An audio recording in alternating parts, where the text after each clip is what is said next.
कायदे से धुरंधर मूवी का असली रिव्यू अब जाकर पूरा होता है, क्योंकि पहले भाग में कहानी अधूरी छोड़ी गई थी।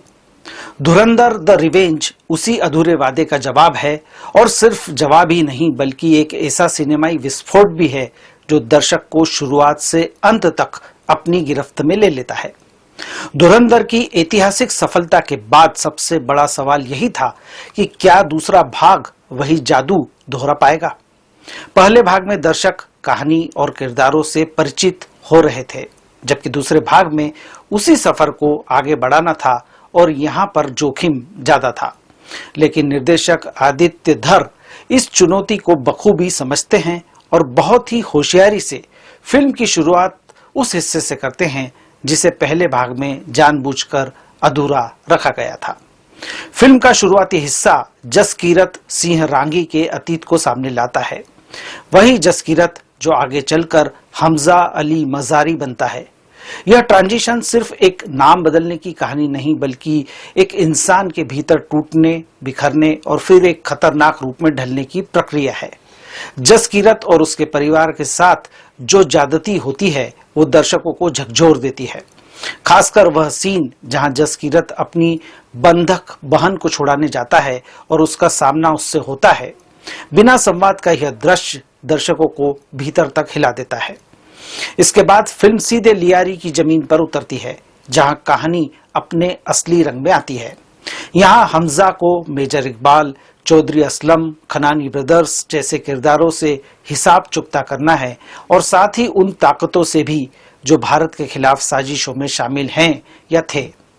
जैसे जैसे फिल्म आगे बढ़ती है उसकी रफ्तार तेज होती जाती है, इतनी तेज कि दर्शक को सांस लेने का मौका भी नहीं मिलता। हमजा का किरदार धीरे धीरे एक तूफान में बदलता है। वह लियारी का किंग बनता है, सत्ता के गलियारों में अपनी जगह बनाता है और हर चुनौती का सामना अपनी चालाकी और क्रूरता के मिश्रण से करता है। कई बार वह शक के दायरे में भी आता है। उसकी सफलता दूसरों को खटकती है, उसके राज खुलने लगते हैं, लेकिन हर बार वह हालात को अपने पक्ष में मोड़ लेता है। यही उसका असली खेल है। फिल्म का स्क्रीन प्ले इसकी सबसे बड़ी ताकत बनकर उभरता है। यह इतना विस्तृत है कि कई बड़े सामाजिक और राजनीतिक घटनाक्रम इसमें शामिल हो जाते हैं। नोटबंदी, पंजाब की ड्रग समस्या और यहाँ तक कि अतीफ अहमद जैसे मामलों के पीछे की परतों को भी छूने की कोशिश की गई है। नरेंद्र मोदी सरकार बनने के बाद हमजा को मिले फ्री हैंड को जिस तरह कहानी में बुना गया है, वह इसे एक अलग ही आयाम देता है। हमजा धीरे धीरे उन आतंकियों का खात्मा कर देता है जो भारत विरोधी घटनाओं में शामिल थे।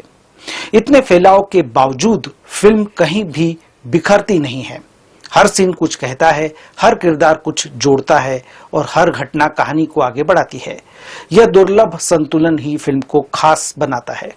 फिल्म में कई ऐसे सीक्वेंसेस हैं जो लंबे समय तक याद रहते हैं, जैसे हमजा का उज़ैर को साइडलाइन करने के लिए जाल बुनना, चौधरी असलम को ठिकाने लगाना, यालीना के सामने उसका राज खुलना और पंजाब के पुराने साथी से उसका आमना सामना होना।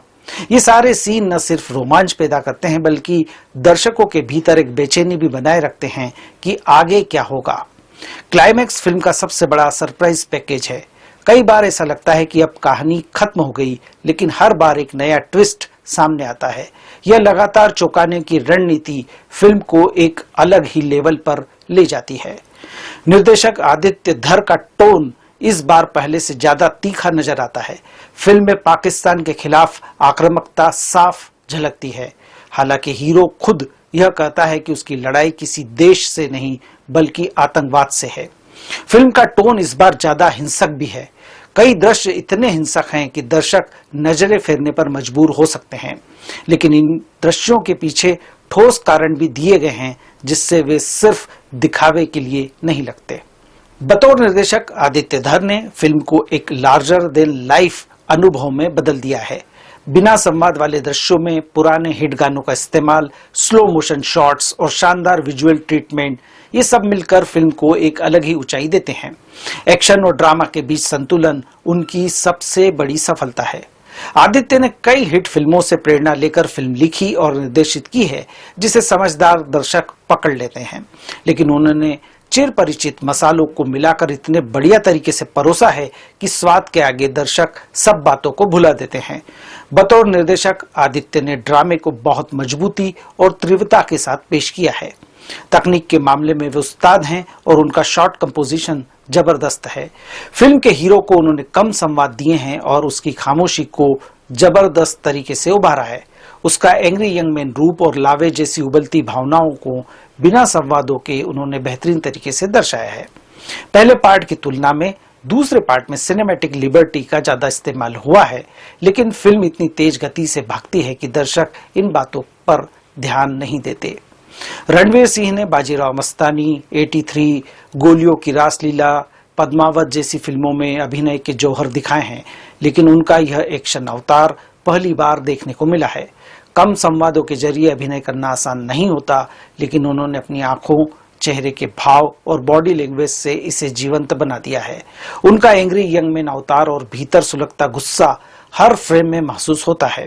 हालांकि कुछ जगह लगता है कि उन्हें और डायलॉग्स दिए जाते तो असर और गहरा हो सकता था, खासतौर पर क्लाइमेक्स में।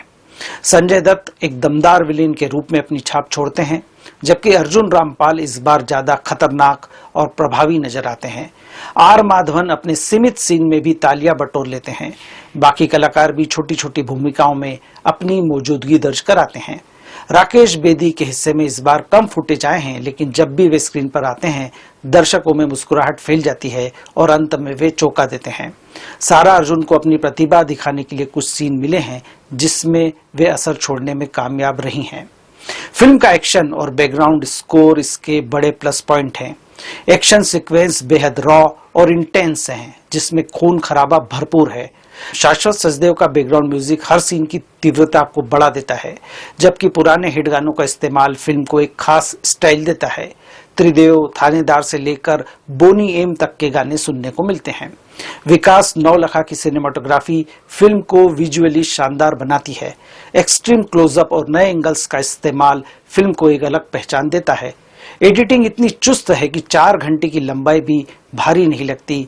यह अपने आप में बड़ी उपलब्धि है। फिल्म में कुछ कमजोरियां भी हैं। हिंसा का स्तर कई दर्शकों को असहज कर सकता है और कुछ जगह सिनेमैटिक लिबर्टी ज्यादा महसूस होती है, लेकिन फिल्म की तेज रफ्तार और एंगेजिंग नैरेटिव इन कमियों को ज्यादा देर टिकने नहीं देते। देश प्रेम, जासूसी, रॉ एक्शन, वास्तविक घटनाओं के संकेत और एक काल्पनिक लेकिन दमदार किरदार, इन सब का कॉम्बिनेशन धुरंधर द रिवेंज को एक ऐसा सिनेमाई अनुभव बनाता है जो लंबे समय तक याद रहता है। यह सिर्फ एक फिल्म नहीं बल्कि एक इंटेंस सिनेमाई सफर है। इस फिल्म को मैं 5 में से 4 स्टार देता हूं।